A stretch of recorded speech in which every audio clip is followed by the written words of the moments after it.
എല്ലാത്തിനും ഉപരിയായിട്ട് ദൈവത്തെ സ്നേഹിക്കാൻ പറ്റാം. എല്ലാത്തിനും ഉപരിയായിട്ട് ദൈവത്തെ സ്നേഹിക്കാൻ പറ്റുന്നില്ല എങ്കിൽ പിന്നെ ദൈവത്തിനെ ഹൃദയത്തിലേക്ക് വിളിക്കുമ്പോൾ നമ്മൾ ഒന്നും കൂടെ ആലോചിക്കേണ്ടതുണ്ട്. എല്ലാത്തിനും ഉപരിയായിട്ട് ദൈവത്തെ സ്നേഹിക്കണം എന്നുള്ളത് കോംപ്രമൈസ് ചെയ്യാൻ പറ്റാത്ത ഒരു കൽപ്പനയാണ്.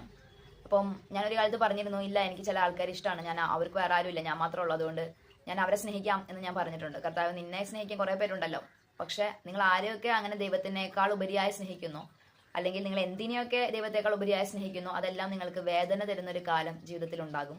അതറിയാവുന്നത് കൊണ്ടാണ് ദൈവം നമ്മളോട് ആവശ്യപ്പെടുന്നത് ദൈവത്തെ എല്ലാറ്റിനും ഉപരിയായിട്ട് സ്നേഹിക്കാൻ.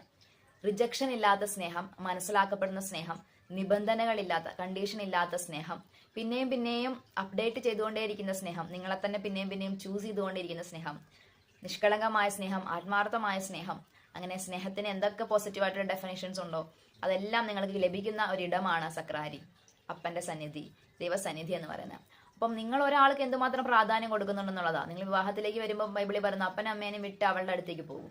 അങ്ങനെയെങ്കിൽ അതിനെ എല്ലാത്തിനും ഉപരിയായിട്ട് ആ ഭാര്യ എന്ന് പറയുന്ന അല്ലെങ്കിൽ ഭർത്താവ് എന്ന് പറയുന്ന ഒരാൾക്ക് നിങ്ങൾ പ്രാധാന്യം കൊടുക്കുകയാണ്. റിലേഷൻഷിപ്പിന്റെ വാല്യൂ നിങ്ങൾ കൊടുക്കുന്ന സമയം.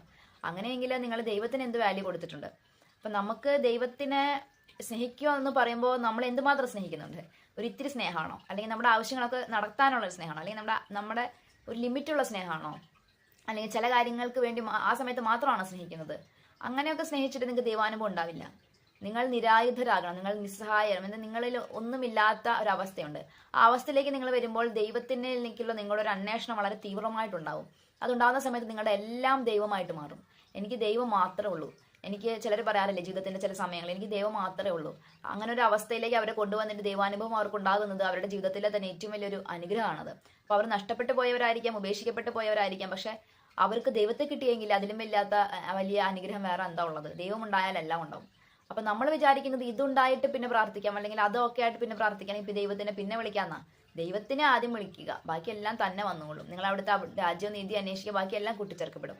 അപ്പോൾ ഇത്തിരി സ്നേഹിക്കാനായിട്ട്, മറ്റുള്ളവരെ കഴിഞ്ഞിട്ട് ദൈവത്തിന് സ്ഥാനം കൊടുക്കാനായിട്ട്, അല്ലെങ്കിൽ ആവശ്യമുള്ള സമയത്ത് മാത്രം ഓർക്കാനായിട്ട് ഒരാളായിട്ട് ദൈവത്തെ നിങ്ങൾ മനസ്സിലേക്ക് വിളിക്കരുത്. ഈ ജനന തിരുനാളിനെ നമ്മൾ ഒരുങ്ങുന്ന സമയത്ത് എല്ലാറ്റിനും ഉപരിയായിട്ട് ദൈവത്തെ സ്നേഹിക്കാനും, എല്ലാവരേക്കാളും ഉപരിയായിട്ട് ദൈവത്തിന് പ്രാധാന്യം നൽകാനും, എല്ലാത്തിനേക്കാളും ഉപരിയായിട്ട് ദൈവം എന്ന അനുഭവത്തിന് പ്രാധാന്യം നൽകാനും ഒക്കെ കഴിയുന്ന ഒരു ജീവിതത്തിലേക്ക് നിങ്ങൾ ദൈവത്തെ വിളിക്കുക. അവിടുന്ന് സന്തോഷത്തോടെ സ്വർഗം വിട്ട് ഇറങ്ങി വന്ന് നിങ്ങളുടെ ഹൃദയമാകുന്ന പുൽക്കൂട്ടിൽ പിറക്കും. അതിന് നിങ്ങൾക്ക് ഈ ക്രിസ്മസ് ഒരു അനുഗ്രഹകരമായ അവസരമാകട്ടെ എന്ന് പ്രാർത്ഥിക്കുവാണ്.